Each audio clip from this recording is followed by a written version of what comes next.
Rafiki mpendwa na mtazamaji, karibu sana katika chaneli hii. Safari yetu inaendelea ya kuelewa akili jangwani. Kwa nini taifa la Israeli katika safari ambayo ingelikuwa ya muda mchache wamefanya miaka 40? Tatizo alikuwa kwenye miguu, tatizo alikuwa kwenye mikono, tatizo alikuwa watu wengi ama wachache, bali tatizo ilikuwa wapi? Kichwani. Elewa akili hizi zitasaidia safari yako kusonga mbele. Tutaomba. Baba wetu na Mungu, asante kwani unatupenda. Mubariki huyu mtazamaji na mtakase Mungu, kwa jina la Yesu Kristo, amen. Mpendwa na mtazamaji, safari ya 6 leo, akili ya 6 inasema akili ya kujilinganisha. Mara nyingi akili hii imetokea sana katika jamii leo. Utakuta watu mara nyingi imekuwa hata magombano kila siku. Cha kushangaza hata kanisani, cha kushangaza hata kinaweza tokea katika wachungaji. Mtu namkuta anasema inabidi nifundishe kama yule, inabidi nami pia niwe na huduma kama yake, inabidi nami niwe maarufu kama mwenzangu, inabidi ni mtumishi mpendwa, dada, kaka mpendwa, usimtumikie Mungu katika kulinganisha maisha yako na ya mwenzako. Lakini elewa kitu kimoja, yeyote anayejilinganisha na mwingine anaweka sumu katika safari yake. Hiki ni cha kuelewa vizuri sana, kwa sababu Israeli walipofika jangwani, kulingana kitabu ambacho tumekisoma sana hapa, Hesabu 11 aya 4 hadi ya 6, walilinganisha safari yao ya kuelekea Kanaana na muda wao wote walioufanya katika mji wa Misri. Ndio maana walipokuwa wamechanganyika, wamekuwa wengi, wakaleta fujo kwa wingi sana. Wakasema, mbona tunakuja kufia hapa jangwani, wakati ambapo Misri tulikula nyama, tulikula vitunguu, tulikula hivi, lakini hapa tunakula mana tu. Mpendwa, ukipima kuwa na muda wa kutafakari, hiyo chakula cha mana kilitoka mbinguni, kilishuka kutoka mbinguni. Na ukisoma hiyo mana ni chakula ambacho kilikuwa na swali, hii ni chakula gani? Walikosa hata na jina ya kupatia hiko chakula, kwa sababu kwa kukiona ulikosa, wanapokiweka kinywani ulikosa kama ni keki, unakosa kama ni nyama, unakosa kama ni samaki. Yaani chakula kilikuwa ni chakula cha kifahari, cha kimbingu mpendwa. Lakini kwa hayo yote ambayo Mungu aliyafanya, waliingiza pia tatizo la pekee. Hesabu 11 aya ya 4 hadi ya 6, waliingiza akili ya kulinganisha maisha yao na ya wengine. Kujilinganisha kuna kufanya usione baraka zako. Yaani unapojilinganisha hautaona baraka zako ambazo Mungu amekupa. Unapolinganisha kazi yako na ya mwingine, hautaona baraka ambazo Mungu ameweka katika kazi. Unapolinganisha watoto wako na watoto wa jirani, unapolinganisha unyumba wako na wa jirani, unapolinganisha mke wako au mume wako na wa mwingine, hautaona mibaraka zinazotoka kwake. Hautaona uzuri wa mke wako wakati unapoishi katika maisha ya kumlinganisha na mwingine. Hii ni tatizo la pekee, na shetani amejua katika siri inayoleta migogoro ambayo imesababisha tusiendelee katika safari, tusisonge mbele. Analeta watu kujilinganisha. Ndio maana hata unakuta hata watu wanaoimba pamoja, wanaimba katika kwaya moja, wamehubiriwa na fundisho moja, wanafanya huduma moja, kanisa ni moja, wana mchungaji mmoja anayewahubiri kila siku. Lakini unakuta katika makwaya, katika maidara, watu wanapojilinganisha, inabidi mwaka wangu usifanane mwaka wa mzee fulani, inabidi mimi ninapoimba niimbe tofauti na huyu, inabidi mimi huduma yangu isifane. Unakuta watu anapenda ajilinganishe. Hata mchungaji yule unamkuta anayehubiri, baada ya kuhubiri anauliza, je, nimehubiri kama yule niliyokomboa ama nimehubiri ya kifahari? Unamtumikia Mungu, unamtumikia mwanadamu. Nami nihubiri kama mpendwa. Toka katika hiyo hali. Mungu anapokuita amekuita na amekupa kazi yako binafsi. Hata kama sote tunafanya kazi ya kichungaji, lakini vipawa vyetu viko tofauti. Hii ni ya kuelewa. Kuna yule ambaye anapokaa hapa kwenye kitabu cha Mathayo anapokichapa, na mimi nataka tena nibatizwe na mwingine akikaa kwenye kitabu cha Mathayo atatoa somo tu, unasema huyu naye amenibariki. Mungu amekuita, amekupa kazi yako binafsi. Jitazame wewe, acha kutazama mwingine. Sema mimi nina nini ambacho nakibeba, ambacho kitasaidia hawa. Kazi yangu naweza kuiboresha namna gani? Hapana kulinganisha kazi yako na mwingine. Mke wangu, mbona ufanane wa mwingine? Unapenda akule sumu ajiue? Acha kulinganisha maisha yako, watoto wako na mwingine. Fanya maisha yako, tazama kazi yako binafsi. Hii akili ya kujilinganisha inasababisha wengi wao wizi, wengi waongee wenzao vibaya, wengi waue wenzao. Mpendwa, kujilinganisha kunaweza kukufanya uchukie safari yako. Ndio maana Wagalatia 6:4-5 unakuta kinasema kila mtu atachukua mzigo wake mwenyewe. Ukitazama mzigo wa mwenzako hata upendeze, wewe una wako. Mbinguni hawatakuambia, hawatakuuliza cha mwingine, watakuuliza chako. Watoto wako watakuuliza wako, watakuuliza mke wako, watakuuliza kipawa chako, hapana kipawa cha mwingine.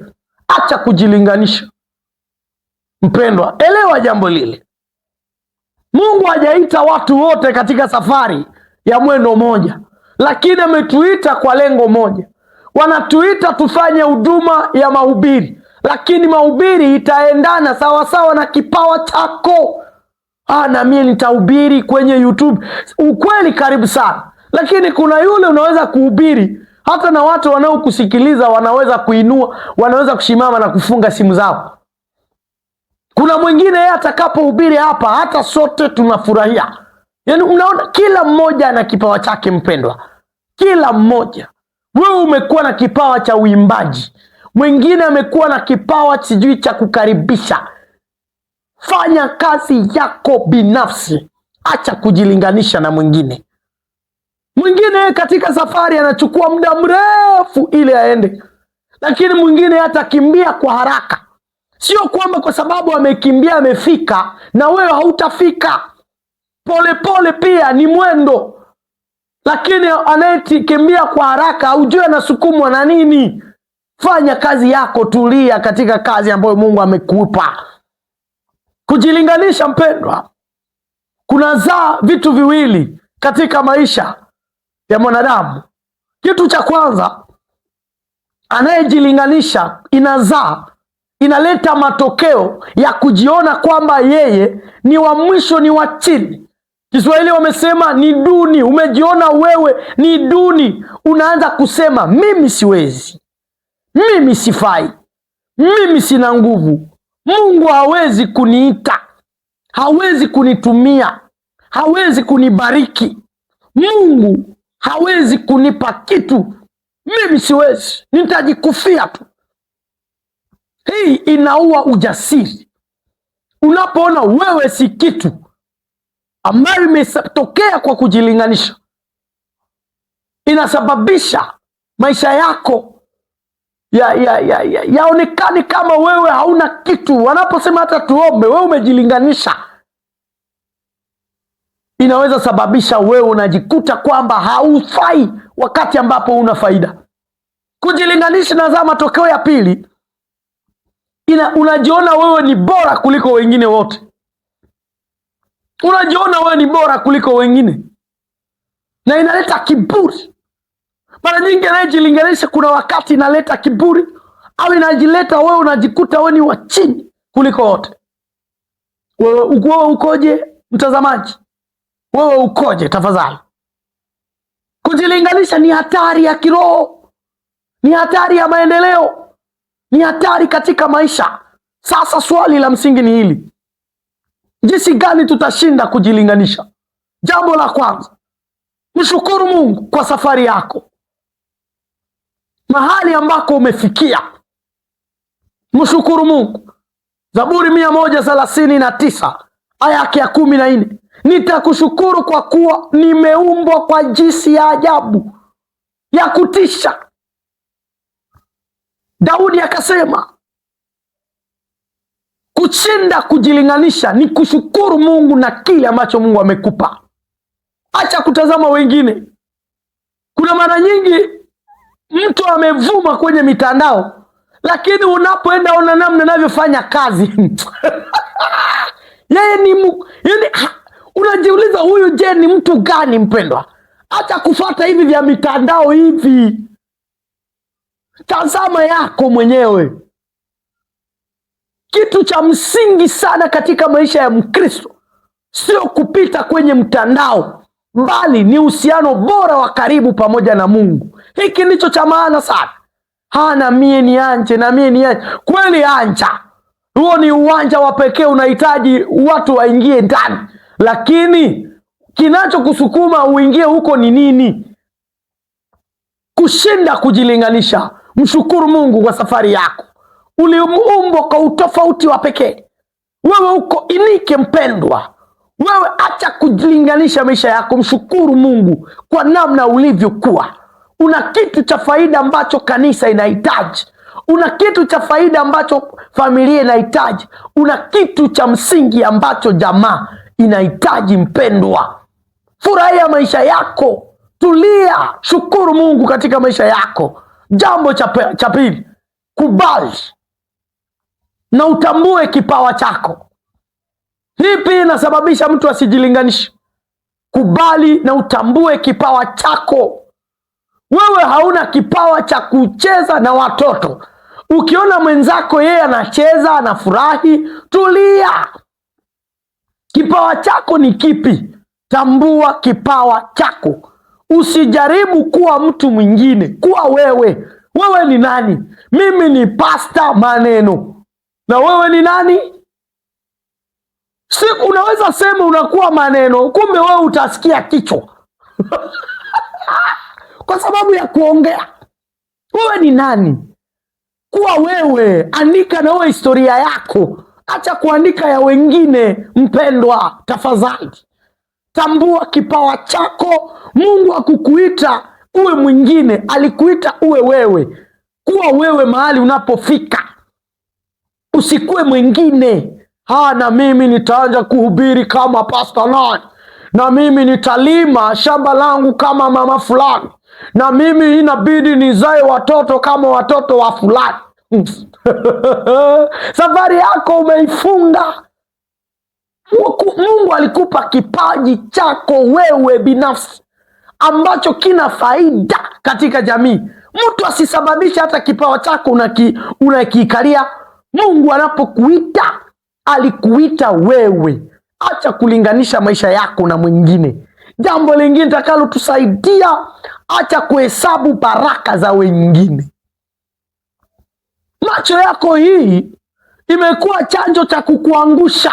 Usihesabu baraka za wengine. Haujui wengine ambao wanaonekana kama wameendelea pembeni yako, wao wanaweza kuwa wanamtumikia shetani. Tulia katika baraka ambazo Mungu amekupa mpendwa. Acha kuhesabu baraka za wengine. Kuna mambo ambayo Mungu amempa mwingine kwa sababu ya wito wake, na Mungu amekupa wewe kwa sababu ya wito wako. Mara nyingi tunapotazama wengine, ukienda wauliza, wanaona na wewe kwako kuna kitu cha pekee. Tumia vizuri kile ambacho Mungu amekupa, utaona kwamba kina faida. Acha kukutazama faida za baraka za wengine na wewe una zako. Mpendwa, linganisha leo yako na ya jana yako ni sumu. Tazamia maisha yako mpendwa. Kumbuka Mungu ana ratiba ya mibaraka kwa ajili yako. Mhubiri 3 aya 1, kwa kila jambo kuna majira yake na wakati kwa kila kusudi chini ya mbingu. Yaani Kumbuka, hata wengine wakionekana wamebarikiwa, na wewe muda wako upo. Wengine wakiona wameendelea, muda wako uko. Wengine wakiona wameolewa, muda wako uko. Wengine wakionekana wamenunua magari, muda wako uko. Wengine wakionekana jina zao zimevuma, muda wako upo. Mungu ana ratiba katika maisha yako. Mtu asikuintimidate, mtu asikushangaze, mtu asikustue katika maisha. Tazama kipawa chako na mtazame Mungu. Acha kulinganisha maisha yako. Mungu alipokuita alikupa talanta, nami aliponiita alinipa talanta. Yangu ni yangu na yako ni yako. Tumikisha yako vizuri, nami nitumikishe yangu vizuri, kwa ajili ya utukufu wa Bwana. Ni baraka utapata. Ondoa akili ya kujilinganisha. Mungu alikuita wewe mwenyewe, na ulioa mke wako yeye mwenyewe. Ukimwacha yule mwingine, hata mfanana yule, atakuja na vyake ambavyo vinaweza kuwa mzigo mkubwa kuliko wako. Toka katika jangwa la kujilinganisha. Mungu akubariki kwa jina la Yesu. Amena.